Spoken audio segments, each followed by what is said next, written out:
Mesdames et messieurs, voici le jingle qui va nous permettre de recevoir notre invité de la soirée.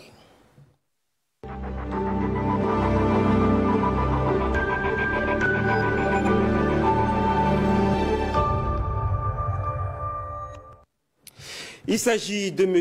Abdallah Ngolo, il est le secrétaire permanent de la relève sportive. Bonsoir.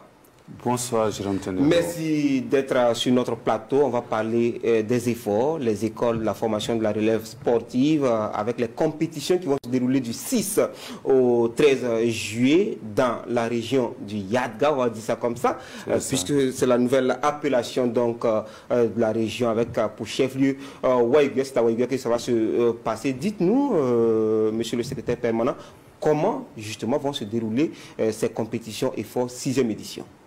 Très bien. Merci à la RTB pour l'opportunité que vous nous offrez de parler de cette 6e édition.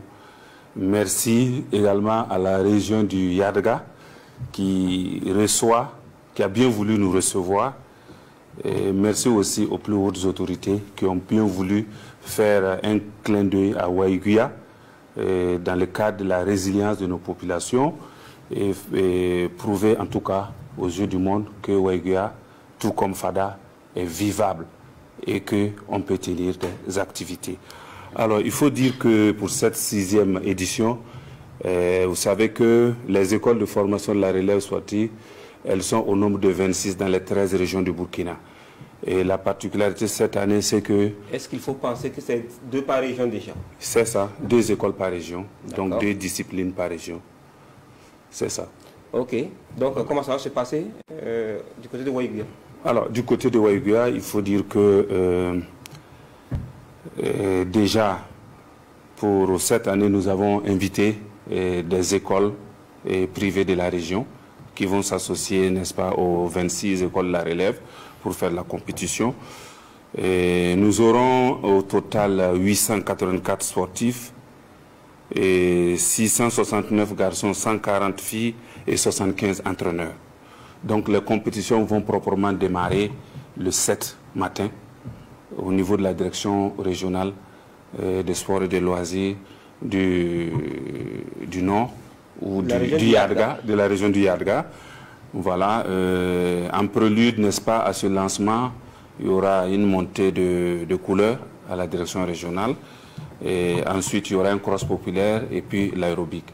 Et s'en suivra le lancement avec les sports de main. Alors, monsieur Abdallah Ngolo, il y a déjà 5 éditions qui sont déroulées, puisqu'on est en perspective de la 6e édition. Quel bilan on fait déjà des 5 éditions? Qu'est-ce qu'on peut retenir de fondamental? Et où est-ce qu'on va avec les efforts, avec tous les efforts que vous fournissez? C'est ça. Alors, il faut dire que les 5 éditions, on a commencé la toute première édition et ensuite les choses ont évolué, les coachs ont travaillé et véritablement c'est devenu une compétition majeure au sein de notre département et pour le monde sportif aujourd'hui.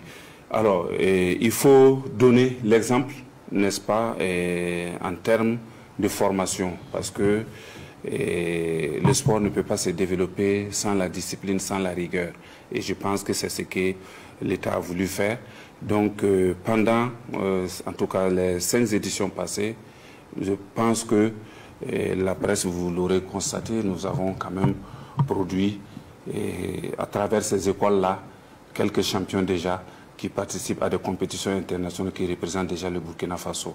Donc je pense qu'on va continuer dans cette dynamique et véritablement chacun va donner le meilleur de lui-même pour que véritablement nous puissions sortir des champions. Mais justement, vous avez dit que on a produit quand même des champions qui aujourd'hui participent à des... Est-ce que vous avez des exemples comme ça dans des noms?